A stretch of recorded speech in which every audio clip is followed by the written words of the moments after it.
What's up, guys? Welcome back for episode 16 of the Grappler's Dilemma podcast. I'm your host, Aaron Myers. You know, dude, 16, that's pretty deep bag so far. Okay. I keep on saying this every episode, but most podcasts end before their 10th episode. So we're like 6 over that, feels pretty good.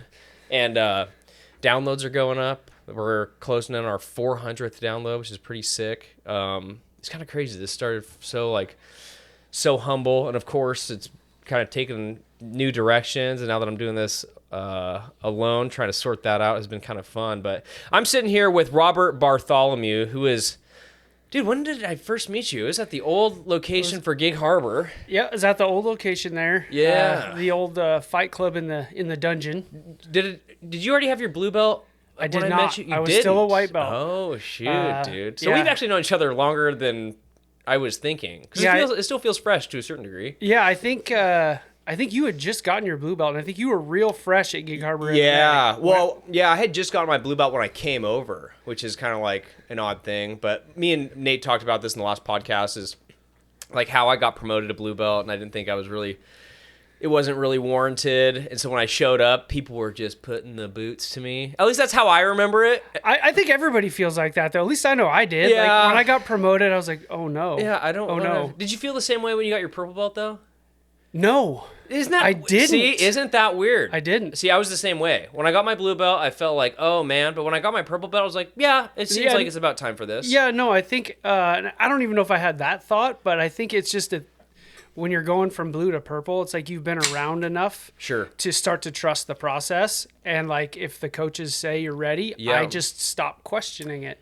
That's a point that I hadn't really thought about before. Maybe that is where that feeling of feeling a little more comfortable about taking that promotion is, like trusting the process. And I also, with Chris, I knew I had someone who he wouldn't promote someone if he felt it was undeserved, No way. Yeah, no so way. like when he handed it to me, it was like a big deal for me because it was like, oh man, I'm no longer a blue belt from this old coach. Like I'm one of Chris Stone's purple belts. And that felt pretty slick. Did Nate promote you, or when did you get your promotion? So it was kind of a funny deal because the first 6 months I trained in night class, and then my kids started. And so when they started, I switched to morning class so I could bring the kids to their class. And so I pretty much was living at the gym because I was going there so many times, morning and night. Heck yeah. But then once I switched to the morning class, I switched at the exact same time a girl did who no longer goes to the gym, Helena. Okay. And we actually got promoted on the same day. Gotcha. And how they did it was Nate promoted me and Ed promoted her, but it was kind of a both. Got it. Because it was like both of them were talking amongst each other because we would do the 5 and 6 together. Yeah. So they were both of our coaches. Do you feel like, so this is kind of an interesting thing because our academy and me, again, last episode, if you guys listened to it, we kind of talked about the fact that our academy has kind of its morning crew of guys, and then we have the guys that are regular evening guys. So I've only gone to one morning class, so like I identify Chris Stone as like that is my coach, and I will refer to like Ed and Big Nate as coach, but it doesn't have like our relationship isn't quite the same as my relationship that I have with Chris in that way. So do you feel like this? Like a little bit of a split there from having trained both. And I mean, you continue to train both morning classes and evening. I do. I call all 3 of them coach. Okay. They're all 3 coach, professor, whatever name you want to give them. Who do you think had the most impact on your game? Ed. Is that right? I do think Ed. I wasn't expecting that answer. I think, and most people that roll with Ed and roll with me, one of the first comments I get is, you've been taught by Ed. No kidding. What do you think characterizes that? It's loop chokes. Yeah. A lot of loop chokes, a lot of chokes of all different kinds, and that's what he goes for a lot on. He's a big gi choke guy, that's for sure. And man. I love the gi. I love me some gi. Did you start with gi? Yep. What one do you like more of the two? Oh, not even close gi. Oh, me too. Okay. Huge. I'm a huge gi guy. Sweet, because Nate did not feel that way. Nate does not know what he's talking about, and he's a bold-faced liar. Dude, he said that he was like, gi is the devil. Is one of the things he said. He first got into gi. It almost felt like he was coerced by Chris in order to do it to get his promotions, which I find to be absolutely hilarious because he was just a exclusive no-gi guy for a long time. He's a liar. Yeah. And he does like the gi. Copy that. You heard it here first, guys. Yeah. Dude, that's hilarious.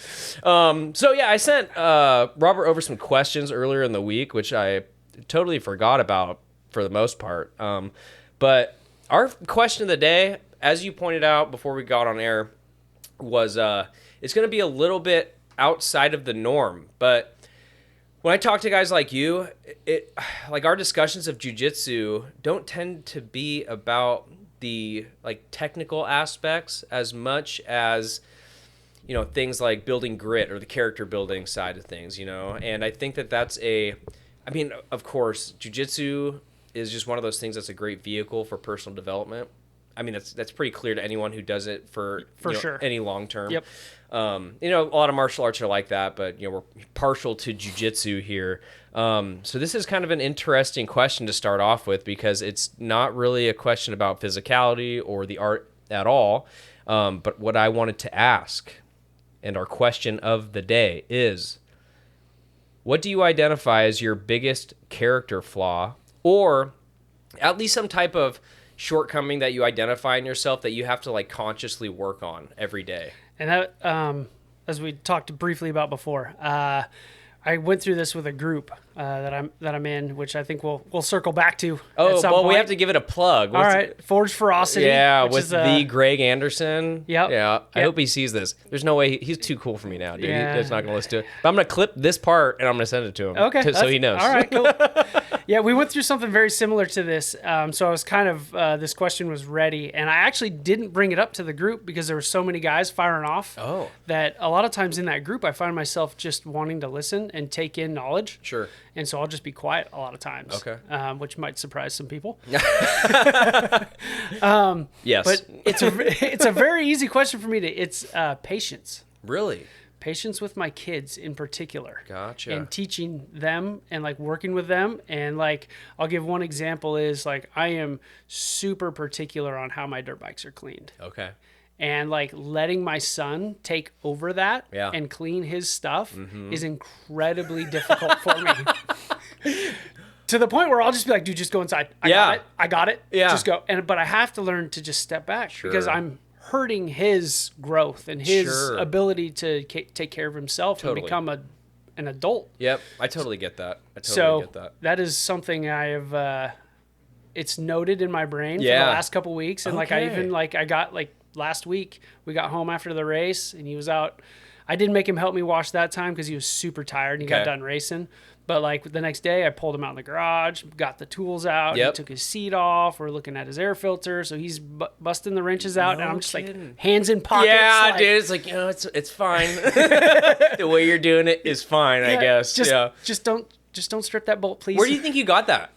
Like that, like it's like patience, sure, is a component to that. But to me, when you're describing it, it just sounds like you're pretty particular. Like you have this standard in your brain. So it's like, hey, like we need to reach this standard. And then maybe it's like, this isn't true for myself as well. Let me preface it by saying that, where it's like, okay, this kid's not meeting this standard and now I'm getting frustrated. And I don't know how to like articulate the way I'm feeling about this in a way that like expresses patience and compassion towards my kids. Yeah, so for me it's like I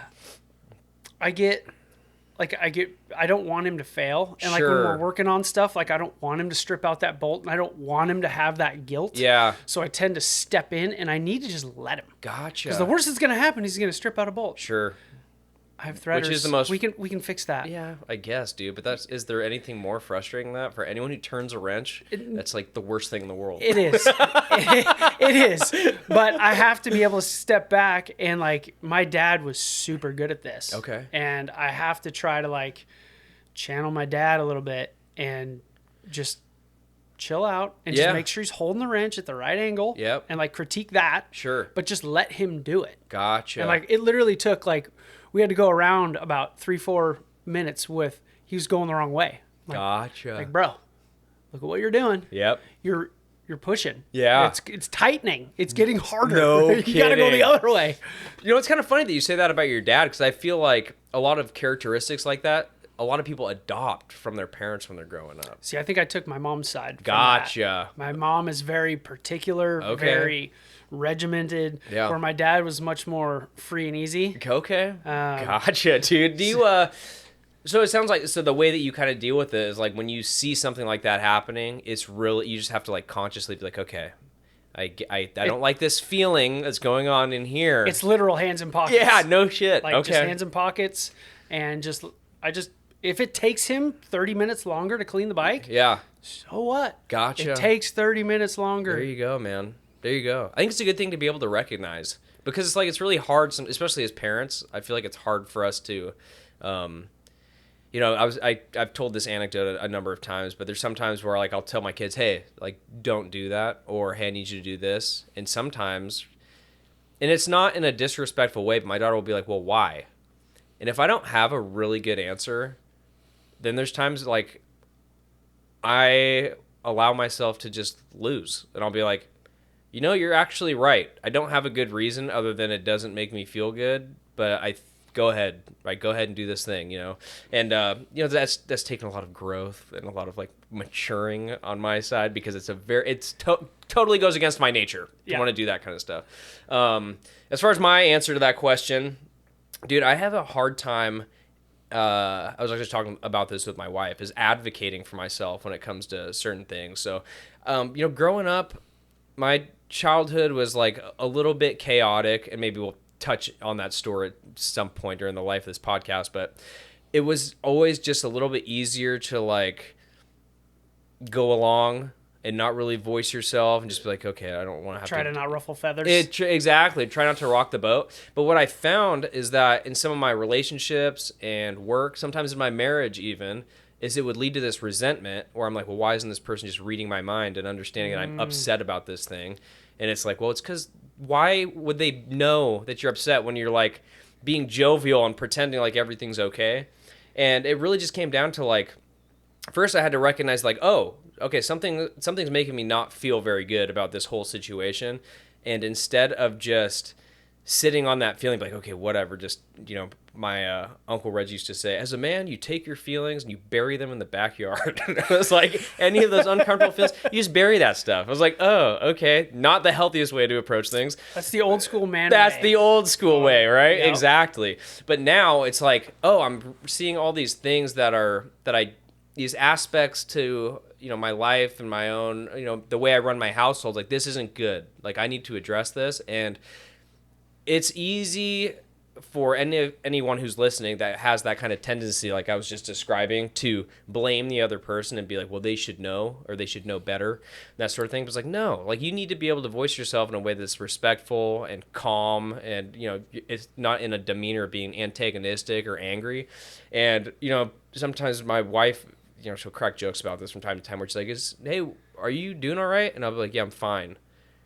And she's like, okay, now I have two options. Either I can say, are you sure? And then you're really going to get upset, or I just leave it alone. So it's like I was forcing that kind of stuff on her as well, by not just saying like, you know, this thing that happened really bothered me. And it could be some type of engagement that she and I had, or something that happened at work or whatever. But, you know, over the last, it's only been over like maybe the last 6 months where I've felt more comfortable in myself to be like, hey, this thing that happened really bothered me, and I need to like talk this through real quick. So, you know, and how old are you? I'm 43. How old so you're close to Nate's age. I think he's like 43 is what he said. You guys are old as shit is what I'm getting at, right? I mean, you can see it right here. Yeah, dude. I was just called old today. I was by an 80-something-year-old man today. So yeah, dude, you're getting there. Yeah, I think the beard's gotta go. or at least a little bit. What's that called? Like just for men or whatever. Like I ain't doing that. I don't care that much. Yeah, I think that's actually the right call. But you know, at 32 years old, you know, you think you know everything when you're, you know, in your mid-20s, where I'm like, okay, I've got life pretty much figured out. You know, I've developed myself as much as I possibly can, and then it just never goes away. It's like every month, right? You identify yourself like, I really need to address this. Communication in all relationships is so key. Yeah, totally. Because if you're feeling that way, yep, and it's a relationship you care about, you have to prioritize totally. it. And by prioritizing it means actually speaking the shit that's bothering you. Dude, exactly. And you can totally do that in non-confrontational, easy ways. But it is difficult, especially if your hackles are already up. Big time. And that's when I've learned, step out. Yeah. Go out to the garage. I think that's right. Work on some bikes.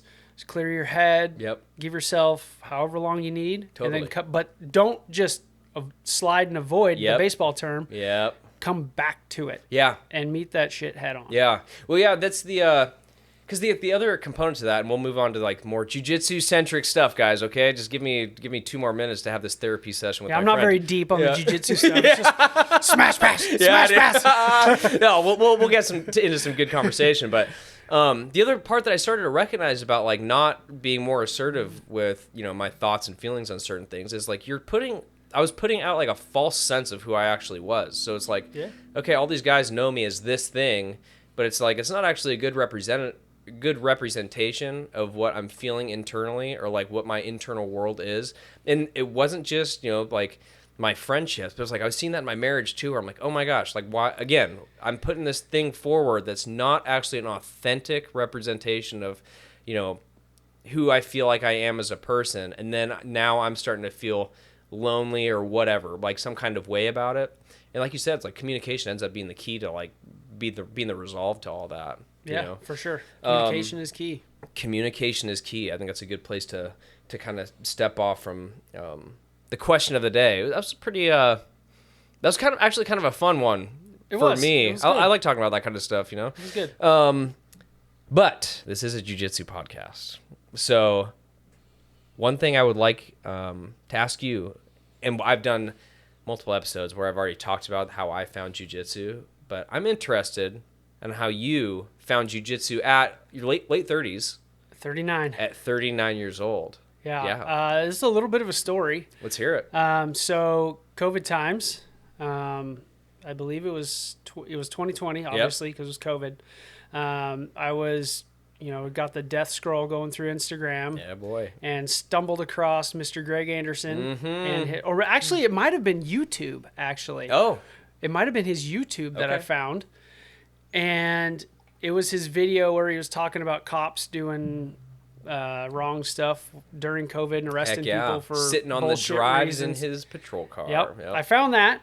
And then somehow I found his Instagram, and his Instagram talked a lot about jiu-jitsu, and then he did the podcast. Yep. So I just started listening to the podcast. Yeah. He kept talking about jiu-jitsu. And then at some point I made the realization that he was really close to here. Yeah. Because I didn't really know where he was from. Because in the video, it doesn't show that he's in Seattle. Yep. You had no idea where he was from. Sure. But so at some point I figured it out, and through his talking, it made me question a lot of what I thought about myself in a lot of different ways. Yeah. Protecting my family, because you remember all the riots and stuff were all going on during then? Oh, yeah, bud. I remember. And I was like, I don't know if I can protect my family. Sure. And then I found out all the jiu-jitsu gyms were closed because of COVID. Well, that made me want to train jiu-jitsu even more. Hell yeah, bud. So I reached out to Greg, and I was like, just through a DM on Instagram. I was like, hey, man, I'm down in Gig Harbor. Do you know anybody in the area that trains or a gym you'd recommend? And he goes, go see my buddy Chris Stone. Tell him I sent you. Mm-hmm. 39 years old, never wrestled, not middle school, not high school, like zero grappling, zero MMA experience. Yep. Took me almost 6 months to get the courage to call Chris. No kidding. To just call him. Yeah, totally. Well, then he wouldn't even answer my calls because it's during COVID. Yeah. And he thinks I'm like the health inspector trying to. So after like 3 or 4 phone calls of him not calling me back and not responding, I decided, you know what? I'm just going to drive down there on the website. There's a list of class times. I'm just going to drive down there and sit and wait and see what happens. Sure enough, here he comes driving in. Yep. So I just get out of my truck, walk over, and start BSing with him. And he's like, dude, you just come in. Yeah. Like, and we start talking about it. He's like, you're into dirt bikes and all that stuff? He's like, so am I. He's like, you'll be fine. Just come on in. Totally. And it took me about another 2 or 3 weeks to get the courage to step back in there. And I finally did. Okay. And I will never forget it. Yeah. I get on the mats and we go to do warm-ups. I don't know what a shrimp is. I don't know what side roll, front roll. Like all this is like foreign. And I remember the first time I tried a side roll. I hit the mat and went directly off the mat onto the waiting area. Yep. Hell yeah. I get up and I'm kind of chuckling. My cheeks are all red. Yeah. And I see everybody's chuckling at me. Sure. Here's this 240-pound dude laying over on the mats, like just went over sideways and flipped over backwards. And Chris pairs me up with Mr. Yegley. Oh. A brown belt. Chris Yegley was your first partner. Yeah. No kidding. Gi class? Gi class. Gi class, okay. Yep. And he was super cool, really nice. And then we get to live rolling. And the first 2 live rolls were a life changer. Is that right? He dismantled me as a human on the mats. Yeah. Emotionally and physically, right? It was, yes. And his dry humor, if anybody knows Mr. Yegley, his dry humor, which may come into play later here. Get done with that, and I'm super tired. And he points me out to Christina, who's no longer really around much, but the blue belt Christina. He goes, go roll with her. She dismantles me. No kidding. I'm 240 pounds at the time. This girl's, what, maybe 125, 130 pounds? Floating there, Ish. And I'll never forget, she gets on my back, and she's about to sink in a rear naked choke, and I'm fighting it probably the completely wrong way. Sure. And she gets real close to me, real close to my ear, and she goes, don't fight it. And then just sinks it in and taps me out. Oh my gosh. And it was like the most humbling experience. Totally. And made me realize, like, I have to do this. Yeah. You know, that's something Greg and I had both talked about last time I was on his podcast, is when you have a moment like that in jiu-jitsu, right? Being a 200-plus pound dude getting submitted by a much smaller female, you can either be like, I'm never doing this again, because it destroys your ego, you feel some kind of way about it, or you're like, I need to know how to do this, and then you go this other way where you just dive in both feet and you're like, okay, I'm totally about this now, let's get it figured out. And I love hearing the guys, you know, that go, like you were just saying, right, that find that, you're like, oh my gosh, okay, so when's the next class? I need to be I don't want to be choked out like that ever again. So the funny part of this is, so we get all done with the class, and I believe it was the 2-hour Monday class, which is a gnarly one for your first one, by the way. You might want to avoid that. Yeah. Your 2-hour class for your first one. That's a grinder. Yeah, I sit down, I'm on the chairs, and like Chris sits down next to me. He's like, so you want to do this? I'm like, yeah. And he goes and gets the paper, and I'm so tired, my hands are shaking. Heck yeah, dude. And I just have to sit there for like 20 minutes to let my hands stop shaking. No, because I can't even write. Did you already have a gi and stuff? Or were you training? No, I think he gave me a loaner. Okay, gotcha. He gave me a loaner. Gotcha. And then Yegley comes over and sits down next to me in his super Chris way. Sits down next to me and goes, so this is going to go one of 2 ways. It's a good impression so far. Yeah. Keep going. So this is going to go one of 2 ways. This is either going to become your new obsession, or I'm never going to see you again. And he slaps me on the leg and gets up and walks away. And he's right. And it was his way. I think, looking back on it, I think it was his way of saying, you need this. Yeah. Like, don't run from it. Don't be a wimp. Sure. Get back in here. Yep. And be a part of this. Totally. And, yeah, loved it ever since. Dude, I love that. I love that story so much. So you did no other martial arts, nothing like that? Zero. Just none. And so nothing. When you heard Greg talk about this, did you, I guess I only have known you post jiu-jitsu. So I know you as a guy from jiu-jitsu. And so I only really know like your character and your grit from that. I know you've been like riding motorcycles and stuff for a long time, which you develop a certain amount, like doing that kind of thing. But like, was it, I don't want to say like this spiritual thing, but did you notice like this increase, I guess, and grit's a good word, like this increase in your own personal grit as you were going through that process? You're like, okay, or did you identify as something that could be a vessel for that kind of development? 100%. This is much better at developing that than dirt bikes. Sure. And I've actually talked to one of my buddies who used to be a former professional racer, and he's known me for, gosh, it's been 25-ish years. Okay. And he has talked about how different I am. Is that right? And how much tougher I am. Gotcha. And he goes, dude, it all started with jiu-jitsu. Isn't that something else, dude? It's kind of, it took me a while to put the pieces together. Yeah. Because I used to be able to not even finish long course races, which are 2 to 2.5 hour races. Okay. I did a whole series of them. Yeah. which all started with jiu-jitsu, because I used to literally think once I started getting in shape and losing some weight, I'd get on the line, and the thoughts in my head were, I fight 200 plus pound men at 5 a.m. in the morning. Yep. I'm doing more to prepare than anybody on the line. Dude, I love that. That's freaking awesome. And it literally changed my perspective, because when I'd start to get tired, I knew they were more tired than I was, but I knew that they didn't suffer like I did. So you identified like this mental shift in yourself, Mm-hmm, right? For sure. And so I guess that's a good segue into something that Robert recently did a marathon. And one thing that like a lot of my police officer like partners and stuff like that, or even my academy mates, or even guys that have worked out with me in the past, is I freaking hate running, dude. Like running is... So did I. Yeah. See, that doesn't make me feel better. Like I would have been much easier. I said did. Like, yeah. I said did. Fair enough. So what I want to ask you, like marathon, that's a huge, like physically demanding, obviously, but there's like this mental component, at least that in my brain. That was the tougher part. That comes along with that. So first I want to say, like, why did you choose to run a marathon as a guy who wasn't like a regular runner or someone who didn't love running? I was never even a runner. Gotcha. So I did never run cross country. Yeah. I've always hated it. Sure. I've always hated it. Yeah. And I've always been terrible at it. Okay. And so because of jiu-jitsu, I've learned to start leaning into things that I don't like that are hard. Sure. And so for the last couple of years, it's been in the back of my mind, but it's always been, well, I've made the excuse of I don't have the time. I don't even know how to prepare. Sure. What does it even look like? Yep. And truth be told, when I chose to dive in, I didn't know either. Gotcha.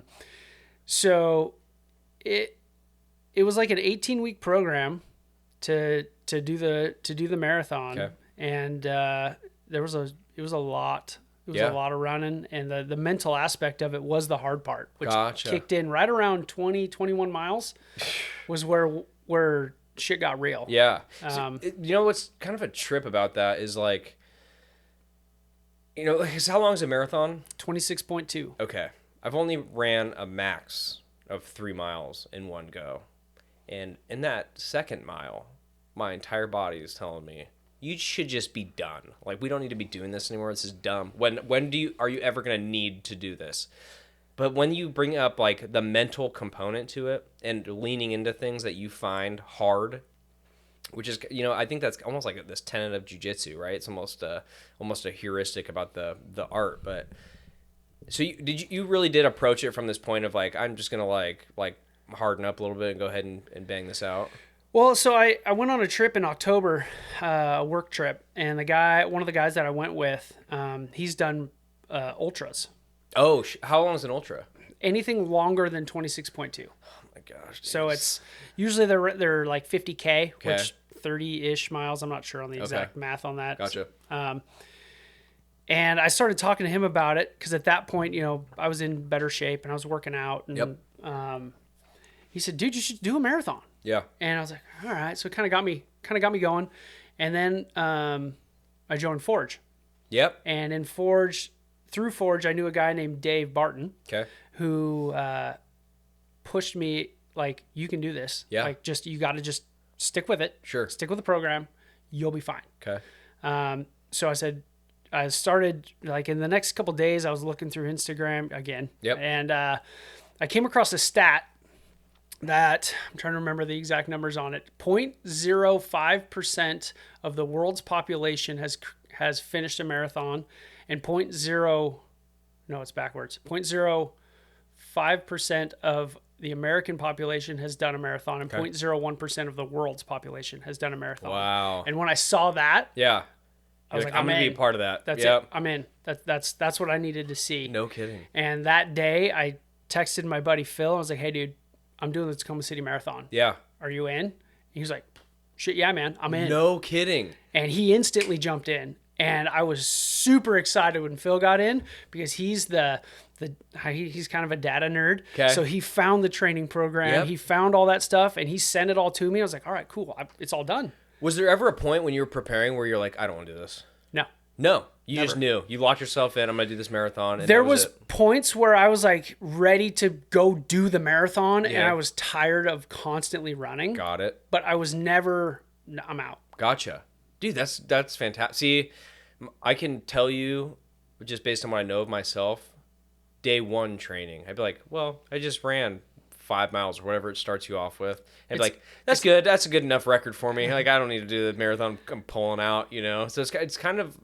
to have that kind of resolve and being like, I signed up for this thing, I'm going to do this thing, and it's not even an option for me to not do it. I think that's an awesome thing. And that's where I got myself into the headspace on it was, and I remember the week of and like the couple weeks before where the runs were real long before you start your they call it a taper. Okay. You run up to your long runs 20 miles, and it's about 3 to 4 weeks before the marathon, and they start tapering you down to freshen up your legs before the marathon when they put you through hell. Gotcha. And I remember being like, I am so ready for this to just be done. Gotcha. But I remember my mental space was, I don't care if I have to crawl. Yeah. I'm finishing gonna make it. This marathon. Dude. And at one point, I honestly thought I might, because at one point during the marathon, I thought I broke my foot. I thought I had a stress fracture in my foot. Well, okay, let's jump into that then. Yeah. So the day comes, it's marathon time. Yep.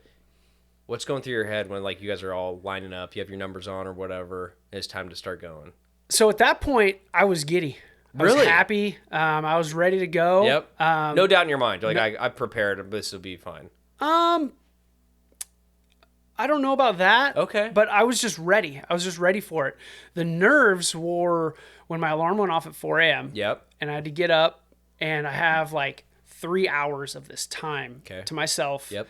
And I'm eating and drinking and trying to get my body prepared. I'm stretching. Sure. Just out in the living room by myself. That was when the nerves were really there. Yep. And it was more nerves because I knew I was going to be hurting. Gotcha. A lot. I knew I was going to be in pain. Okay. So it's like this, like how much pain was I going to be in? Once I got in my truck and started driving to my buddy Danny's house, because we carpooled over, the nerves went away. It was gone. And I think I kind of switched to where I made that sign at the gym, and I had Cody's shirt on. Yeah, totally. And I'd kind of like, that was my purpose. Yeah. And I had to finish. Yeah. So it was like, this switch just went off in my brain where it was like, it's go time. Yeah. We're doing this. Yep. You don't have a choice. Sure. Let's go. What was the first leg of the race like? Like, when was the first point that you felt like you hit this resistance? That had to have come at some point, right? Where you're like, oh my gosh, dude, this is actually kind of a lot. So the kind of crazy part was so this was a half marathon and full marathon. Okay. And there was a split. Yes. Half marathon went left to the finish. So all the wimps go They're definitely not wimps. Dude, there was a dad that running that half marathon pushing 2 kids into strollers that ran past me. No kidding, dude. Right on. That guy's a savage. Yeah, hell yeah. 13.1 miles pushing 2 kids in a stroller. Like, dude, you're a savage. Dude, that's awesome. But anyway, so you run down this little hill right down to Point Also, Rustin. that was a joke, just so you guys know, because I couldn't do that. So I was just trying to crack a funny right there, and then Robert shut me down. So anyway, continue going on. What you were saying. So you run down this hill, and it's a literal split. Okay. Which is kind of like it's like a mental thing. Yeah. Because I could just turn left and be done. Oh, so you kind of... Okay. I knew. Yes. I knew that's where we were. Gotcha. But at that point, I felt like a king. I was like, I'm good. Like, let's go. No kidding. But there was that little thing in the back of my head, like, there's the finish. Yeah. I mean, I feel like... Because I'm going to finish there, too. Totally. Dude, I feel like, when you're going through something like that, your brain's always looking for something, like some type of way out. And me and, not to talk about Greg too much of this podcast, but... he and I have talked about even times like training jiu-jitsu where like that thing comes in, we're like, just take it, like take the submission. Like, I don't want to do this anymore. I think that like your brain's just naturally trying to it's trying to preserve itself. Right. Mm-hmm. So it's like, okay, this is the easy path. You can just do this instead of having to go this like much more tumultuous route. Yeah. It's almost like a fight or flight type of response. Yeah, absolutely. And what I learned through my runs to help with that mental fog that you kind of get into was once I got into a mileage that I've already ran. Yep. So what I have left is something I've already completed. So in this one, it was once I got to 6.2 miles and beyond. I knew I'd already done that. And I'm like, all right, I've done 20 miles. Gotcha. We're good. Gotcha. You've done 20 before. Yeah. If there's 15 left, you've done 15. Let's go. Gotcha. And so I just kept telling myself, rather than I have 13 left. Yep. I've already done 13. You can do 13 more. Gotcha. You've done 13 before. Okay. So Dude, that's what I started telling myself just constantly over and over and over again. Gotcha. And then when you were preparing, what was the furthest run you had? 20. 20 miles. Yep. Okay. So this was going to be 6 more miles on top of that. Yep. Is that right? 26? 6.2. Okay. 6.2 more Don't miles. leave out that point 2. Hey, I got you, man. Leave out that point 2. Point 2 is a lot. Even if I were to run 0.2 miles by myself right now, I would be struggling. Well, so. and it's not the point 2 so much. It's when you put the 26 in front of it. Yeah. That, like, you're literally like, we'll get to that. Okay. So all the way up until mile probably 16, 17, I felt really good. Okay. I was running with my buddy Phil. We were literally side by side, shooting the shit, talking, listening to music. I had Spirit Box cranked in my headphones. If you don't listen to Spirit Box, check that out. Heck yeah, man. Literally, I was throwing up the horns while I was running and stuff. It was pretty cool. But then about mile 16, 17 was when I started to feel it in my legs. And then right around mile 20, 21, we were 15 minutes ahead of our goal time. And I started feeling 15 minutes ahead. Okay. We were going way too fast. Gotcha. My goal time was 4:45, and I was projected to finish somewhere in between 4:25 and 4:30. Okay. 4 hours and 30 minutes. Yeah. And goal time was 4 hours and 45. Got it. So right around mile 20, 21, I started feeling this pain in my foot. And it just got more and more and more intense as I went. I couldn't shake it. I stopped like twice at the aid stations to try to stretch and pull on it. And I thought it was broken. I thought I'd stress fractured my foot. No kidding. Because it was right below the outside bone on your foot. And I just kept telling myself, just finish. Just finish. You've only got 6 miles to go. You've ran 6 before. You can do 6. You're fine. Just keep going. And then the last hurdle that was hard was about 3/4 from the finish. There was an aid station. Okay. And I stopped to drink some water there. And like it all caught up to me. Gotcha. And I got hot. And like I remember like my legs got really, really weak. And the lady at the aid station looked at me and was like, "Are you okay?" No kidding. And I was like, "I'm good." And I grabbed 2 more waters, threw them on my back, and just took back off. And hobbled my way up. And then it was really cool. The wife kind of surprised me as I came around the bend at like 26.1. She was standing there with my 2 kids out there, and they had the 2 big signs saying, "Go, man. Dad." And then they jumped in beside me, and we crossed the finish line together. I love that. It was pretty cool. And then I couldn't stand. So, no kidding. Yeah, I got through, and I sat down, and then I literally could not get back up. I had to be helped back up. Oh, my gosh. So what was it like like, dude, straight up, I have goosebumps, like, just listening to that, because it's something, like, for me, it feels like this, man, I'll never do that. I'm not going to say never, but it's like, it's something so far outside of my comfort zone to hear someone that pushed through and did all that. As long as you don't say you can't, I'm okay with it. If you don't want to, that's fine. Well, yeah, of course I don't want to. Like, but I am living proof that anybody can do it. You just have to want to. What was the recovery like the next couple of days? Was it like, were you like down and out? So that was Sunday. So I preemptively took Monday and Tuesday off, just knowing I was going to be hurting. Monday I get up, dude, and my legs hurt so bad. I was having to walk with my knees locked. Oh my gosh. Because my thighs were, like, the muscles were dead, and if I tried to fire them, it literally was like somebody just walked up and kicked me. No Like an kidding. MMA fighter kick in the leg, like dead leg, like unbelievable. And so I was like, well, I've got to start moving, because we sat around the house until probably like 11 o'clock. And I was trying to foam roll, but it hurt so bad to even just lightly roll it. So we got up and went to Costco. And I had to use the cart as a walker. No kidding. Through Guys Costco. like, that dude just crapped his pants. Dude. Why is he walking like that? So and we get to the meat section, and my wife's already like kind of embarrassed of how I'm having to walk in public. Oh, dang, dude. Yeah. No love. She's awesome. Yeah. She's awesome. She supported me through this whole thing. And yeah. in all honesty, if it wasn't for her, I never would have been able to get it Love done. it. But she was like, bro. Yeah. Bro. I'm going to get my own cart. Yeah. You go do your thing. Yeah. So we get to the meat section, and I try to reach over it. They've got that railing where you have to reach over. Yes. Well, I reach over and my knee unlocks when I'm not expecting it. Oh. And I have to fully activate my left leg. Okay. And the pain, like I screamed, just and like grabbed onto the cart, grabbed onto the railing, and almost fell over inside of Costco. And at that point, that was when the wife was like, "Really? Yeah. Really? Really?"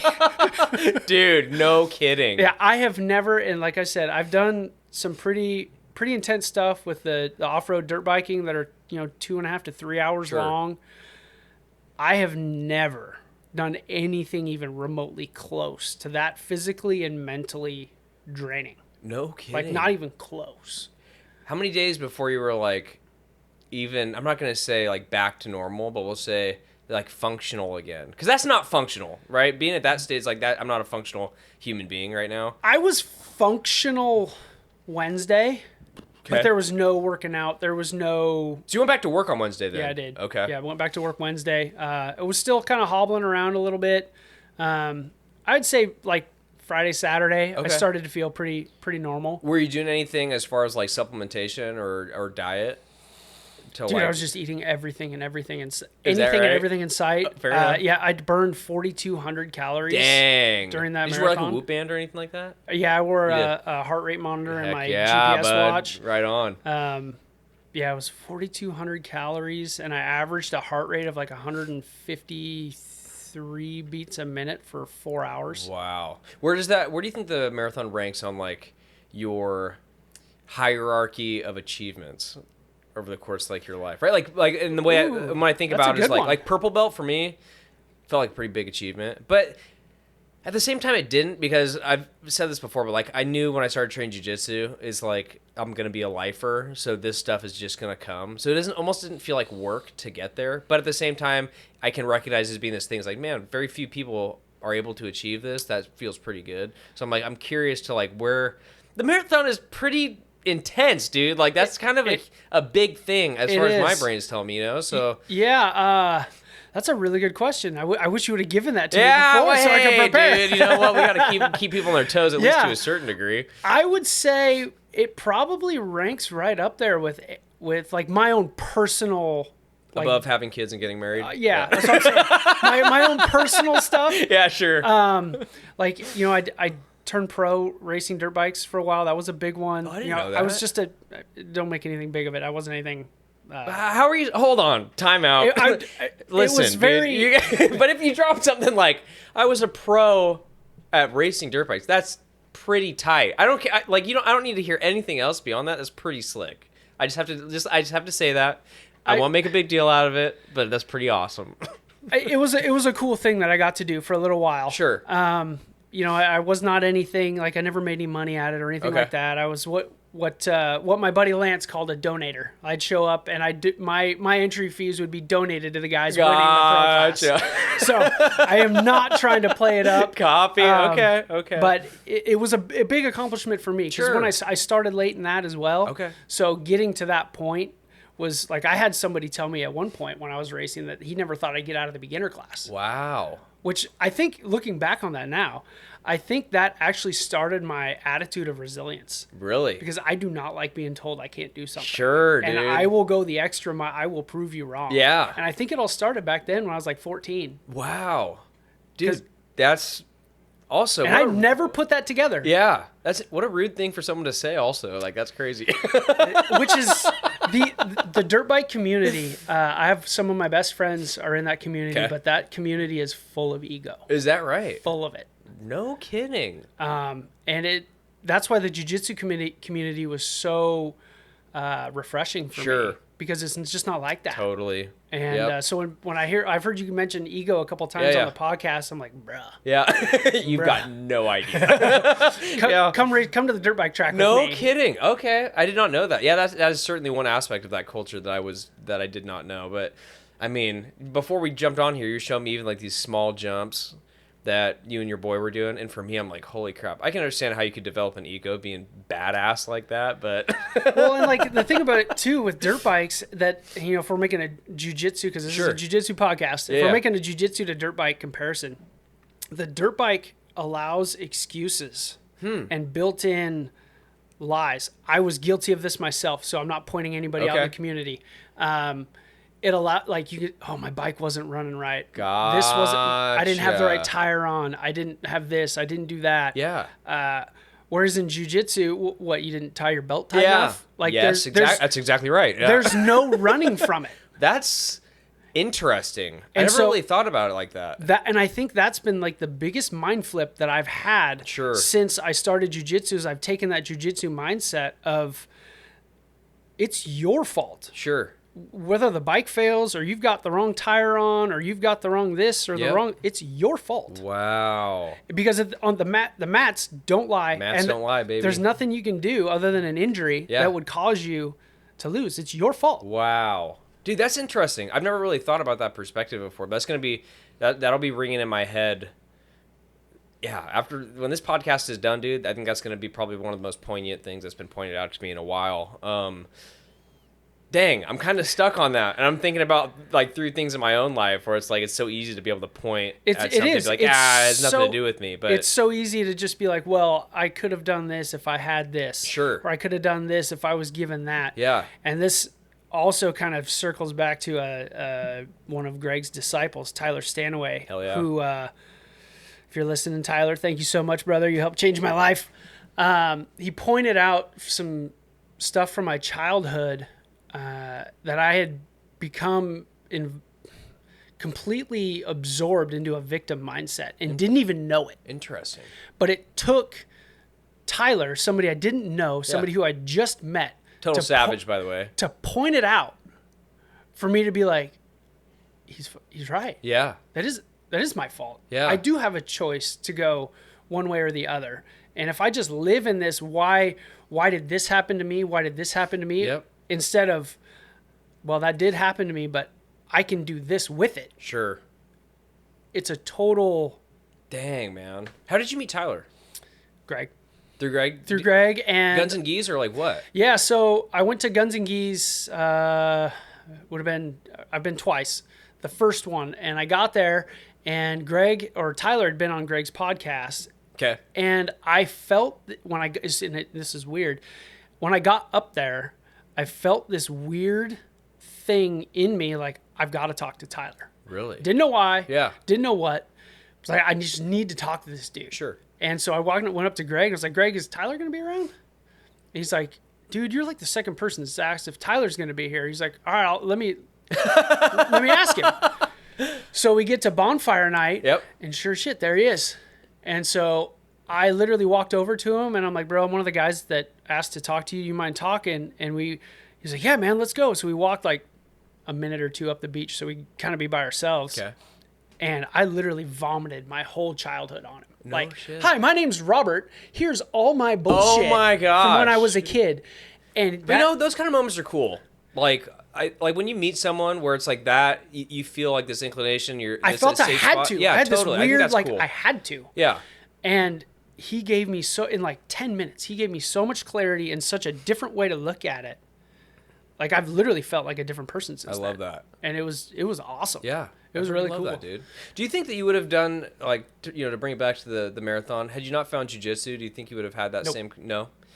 Yeah. You don't even have to finish the question. I know. No. Yeah. And I kind of knew the answer before I even asked that question because it seems like the trajectory from 2020 to where you're sitting now as a jiu-jitsu purple belt, isn't that kind of crazy to think about? I was like, sometimes I think it's good to like just take a second and reflect. Like you started off as the guy who's doing side rolls off the mat, and now you're a freaking purple belt. Like no slouch, That's kind of a crazy a crazy thing to get to that point when you can think back to that, to those kind of moments. So. And I still feel like that guy. Like I don't. Is that right? I don't feel like it's just I don't feel like any different other than I'm just so used to going there and so used to being around there. Yeah. Like I don't really think it like deep into it. Like, oh, I'm learning this and I'm learning this, and I just kind of develop the habits. Sure. And they just kind of. Yeah, I probably felt like I could fight before I knew how to fight, so it's like. That's kind of part of that, dude. It's so goofy. Like when I first got into jiu-jitsu, I remember being like, I lift weights and stuff, dude. I'm an athletic dude. No problem. And I think that's pretty standard, it's though. It's totally standard. And then you get the boots put to you by a guy who knows how to fight. You're like, oh. Or I don't know 130-pound female. Yeah, or 130. Yeah, dude, exactly. But hold on. She also, like, pro MMA fighter, bare knuckle fighter. No, like, not Stanley. Oh, I'm thinking of someone else. Yeah, not Stanley. There's another Christina. I can't remember her last name. I wonder if I even know. Like, I'm not sure if I'd be able to. Yeah, she's not around a whole lot anymore. I think she trains over at T-Town. Okay. Oh, interesting. Yeah, in my brain it was Stanley, which is funny because when you said she whispered that in your ear, I was like, that sounds like something Christine would do. But okay, never mind then. Never mind. Yeah, that's kind of a. It's kind of a crazy thing, dude, and like you said, it's kind of like a standard what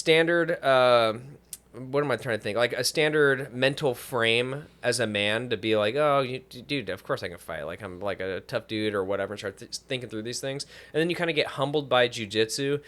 And as you become more proficient at like combat sports, it's not even like you would think, at least I would think, if I was someone just standing back looking at this on a piece of paper, like your ego would get totally demolished, and then your ego would find its way back to where it was. I'm like, okay, but now I know I can fight, so I can still have the same ego that I did back here when I didn't know how to fight but thought I could. And that's not really what happens, because a lot of the guys, that we train with, some of like the hardest, most capable guys that I can think of, it's like there's something so playful about trying to kill each other that it doesn't feel like you're trying to establish yourself in this position in this hierarchy in the gym, right? At least it doesn't for me, and I think that a lot of people kind of would share that sentiment. I do understand, like, being good at martial arts doesn't necessarily make you a good person, but it can certainly, if you already kind of have that in you, it can certainly develop you to get a better understanding of yourself and lead you into this path to having less of an ego and feeling more, more service-oriented or as a caretaker. I've never really articulated this before, so I'm kind of thinking my way through it right now. But, we have about 10 minutes left on here, and there's one additional thing I want to talk to you about because, you have 2 kids. I have 2 kids. My kids train jiu-jitsu. Your kids train jiu-jitsu. How did you get your kids into jiu-jitsu? Was it one of those things, we're signing up for jiu-jitsu? No. No. Okay. No. I want to hear what. So I started training, and it was right around the time. I can't remember the name of the show. The karate. Cobra Kai. Cobra Kai. Hell yeah, bud. So I started training, and then right after that, Cobra Kai showed up. Mm-hmm. And my kids started watching it. Okay. And I had the gi. They saw me come home in the gi. Yeah. And they're like, we want to do this, Dad. Serious. And I'm like, it's not like that. Yeah. It's not like what you're watching there. Sure. And they're like, well, I don't care. We want to do it anyways. Yeah. And they just bought in. Whoa. That's way better than my story. Yeah. I mean, it was pretty easy that way. I mean, I've had rough times, and a lot of times we'll get home, and the kids will, I don't want to go. Sure. I don't want to go. They're watching TV or playing with their friends or whatever, and they're always like grumpy and groaning. And dude, I have never taken the kids and have them regret going. Totally. Or ever leave that facility without the biggest smile on their face. I know it. And trying to plant that seed, and I'm like, I know you don't feel like it right now because you're sitting watching TV, sure, being a bum. Yep. But you're not going to feel like that when you leave. Remember the 400 times we've gone? Yeah, like, has it not sunk in yet? No. And what's cool is last night was a little bit of a big deal because I took Grayson to adult class last night. Oh, okay. And he's been to adult class before, though, right? He has. But when he went before, there was really nobody else his size there, and his buddy Andreas was there. Gotcha. So he got to pair up with him and do leg stuff Love for the first dude. time. Heck and I remember when we were drilling it, I looked over at him. I was laughing. I could see him over in the corner giggling. Yeah. I was like, bro, have you ever seen anything like this before? He's like, Dad, I have no idea what I'm doing. Dude, I love that. Awesome. Oh, my gosh. And Chris goes, yeah, he had no idea what he was doing. Yeah. I had to go show him how to do it. Heck yeah, dude. Oh, my gosh. Yeah. Like, when I got my daughter into jiu-jitsu, it was like, it wasn't that there was no discussion about it, honestly. It was like, I signed her up. I was like, hey, we're going to go do jiu-jitsu. And she was just kind of like, okay. And now it's become something that's as normal in our family as going to school or going to church on Sunday. So it's like, she'd never protest, nothing like that. It's always just like, yeah, we do jiu-jitsu on Mondays and Wednesdays. Like, okay. There's nothing else. My son is younger, and I got him started a little bit younger than Kennedy, but he's a little bit more... First of all, my son is way more sensitive than my daughter, like just generally, as they were both same ages, dude. Same. Is that true? Yep. Okay. Same. Yeah, my daughter was so independent and still is. Like, she's very like self-assured, and I feel like my son's always kind of like looking to me, like, oh, is this okay? That kind of thing. And I didn't raise them any different, you know what I mean? As far as I can tell. I mean, things change, that sort of thing. But to see, so my son only will really go if he knows I'm going to be off working time and I can go help coach. But I try to give him, and I hate to say this because I always said that I wasn't going to be one of those parents that like forced my kids to do certain things, but like jiu-jitsu is almost a non-negotiable because I think it's so important. And so I told Kennedy, I was like, and sometimes I have to bribe her where I'm like, okay, if you go do this tournament, you go get your ears pierced or whatever, right? She does not have her ears pierced yet, but... Or my son's kind of the same thing. He's like, hey, if you can do this many classes and you start going to classes where dad's not going there, then we'll go do XYZ, right? Some type of event. We go to the movies or whatever, and this sort of thing. But I really do, at a certain point when it comes to being a parent, like, I think it's okay. First of all, it's really cool to hear how your kids got into it and how they kind of just like followed your lead with it. But I think I had to find some solace because for me, I was like, am I forcing my passions and stuff onto my kids? But then the other side of it was like, well, sometimes we do things for our kids that are in their best interest, even if it's not necessarily something that they're into. So my daughter doesn't have a choice either. Gotcha. And I don't even know if I've told her that. Yeah. But she doesn't have a choice. Yeah. And I want her to be able to protect herself. I know. And so it is what it is. Sure. And maybe there'll come a time when we'll be in the gym and I'll watch her roll and I'll be able to have a conversation with her like, hey, I see you can handle yourself now. Sure. Do you want to take a break? Yep. But until I see that. Sure. Yeah. No, dude, I'm right there with you. And, it's like in raising little girls, all right, I think I don't want to get too much into like the red pill alpha space, but I think like knowing how to fight is really important as a man. I truly do believe that, and maybe that's a whole. Don't wait till you're 39. Don't wait till you're freaking 28, even, dude. Yeah. If you're whatever age you're at right now, just go start, And but like, hello, buddy, we're talking about you just now. So like my son, like this is an important thing, and like growing up, my dad was, I've said this before, but he's like Taekwondo, like state champ. He was a Marine and a cop. So it was like, we always had kind of like this roughneck side where, I was a scrappy kid, but I didn't know really, I did martial arts growing up, but it was never anything like too legit, I would say. But, now that I'm raising a daughter, it's like, and I've told this to her before, it's like, hey, listen, dad's not always going to be there to protect you. And for like my own peace of mind, I need to know that, when you're 16 years old and a dude puts his hand on your thigh or does something that you don't appreciate, that you can choke that guy unconscious. Exactly. And then take a selfie with his passed out body and post on Instagram or whatever. And then my son, it's like, exactly. We're supposed to be able to, as men, right? And especially it comes from a Christian worldview, it's like, we're here to be protectors and to be able to serve. And if you can't handle yourself in that way, that's like one aspect that you're just kind of leaving on the table. So I try to really encourage my son to move in that direction because, it's just how we were raised. And it's kind of a skill set that I want him to have. Yeah. And it's, especially when they get up to like my son's in middle school now and there are some turds. Totally. At at the middle school level especially. And like just this week, I guess some kid was bugging Grayson and like had like some hall pass, was like kind of like whipping him with it. And he was like, dude, don't. And he finally like left and went and told a principal about it. And the wife called me and she's like, I'm so proud of him. He stuck up for himself. I was like, did he take him down? Yeah. And like, I was happy that he didn't have to, but like, I was kind of bummed that he didn't do it either at the same time. Cause I kind of want him to see the power that he has a little bit. But at the same, I don't want him to. I know. Listen, do you understand where I'm coming from? I totally understand where you're coming from. And I've had this conversation with, like, because dude, there'd be part of me, like, I'll be completely honest. If a kid was bugging my kid, and then I found out my kid hit him with an inside trip and went knee on belly and just embarrassed him in front of the whole school, I'd feel really good about that, right? I don't know if that's healthy, but it's true. Okay. We've had conversations about what to do with those guys, and if they enter their space, what to do. Yeah, absolutely. And he did the right thing. He did the right thing.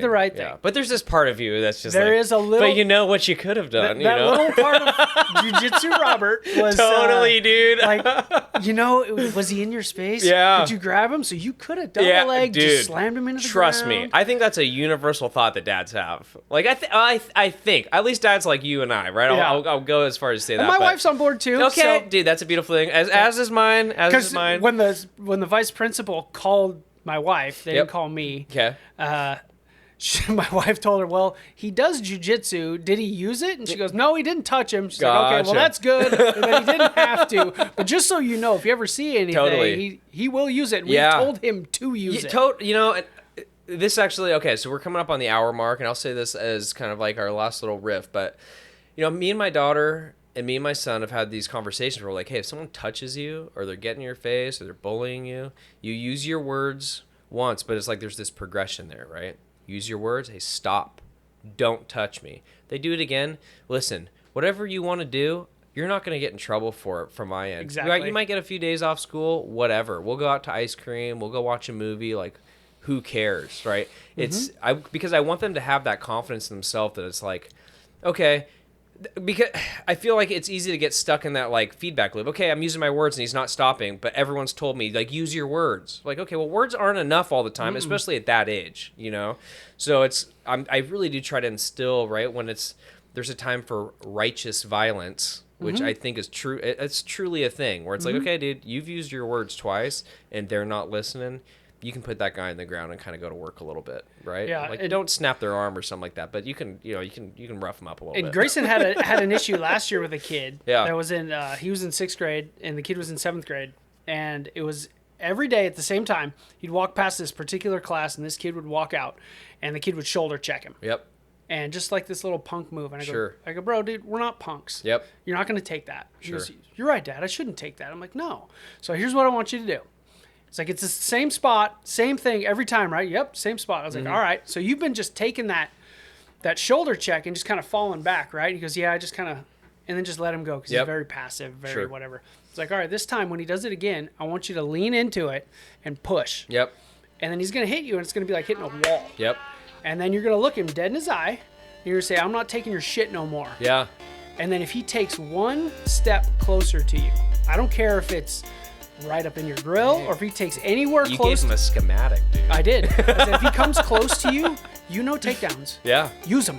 Heck yeah. And just smother him. Sure. There's a teacher's gonna peel you right off. Yeah, dude. Just smother him on the ground. Whisper into his ear that you're about to be mother's milk, and then just drive your chest over his mouth and nose. Right in there.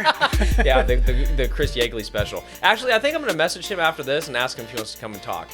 Because that is an interesting cat, Chris Yeagley, man. Literally, cat. Yeah, that is. Yeah, that'll be the question of the day for sure, like something cat related. Dude, I'm glad that you came on this podcast. And honestly, during the course of this conversation, I almost forgot that we were even podcasting because it feels like these are the kind of conversations we just get into naturally. With that said, this has been episode 16 of the Grappler's Dilemma podcast. You can follow me on Instagram at Aaron Myers 190. 190 is on a lot of my stuff. It's my dad's little badge number. And, but don't try it on any passwords or anything, even though it's definitely associated. And then we also have the Grappler's Dilemma which is also on Instagram. And we're also on YouTube. We have the Grappler's Dilemma podcast on YouTube, as well as Dilemma Combatives. And Robert, we always end this with an oath. So I say our tagline at the end, and then we have to hit an oath at the end. I forced Nate to do it. He was not particularly happy, but I made him do it. I think that he doesn't like the traditional side of jiu-jitsu, dude. He like, this is fun stuff, dude. Like what he drinks White Claws, though. Yeah. Nate, I was told tonight that you drink White Claws, and the IPAs you brought were just a smoke screen. It was just a smoke screen, dude. Bro, I am so dreading the Friday after this podcast I bet, dude. out. Oh, I'm going to clip this and send it to him almost immediately. Anyway, guys, as always, train hard, stay safe.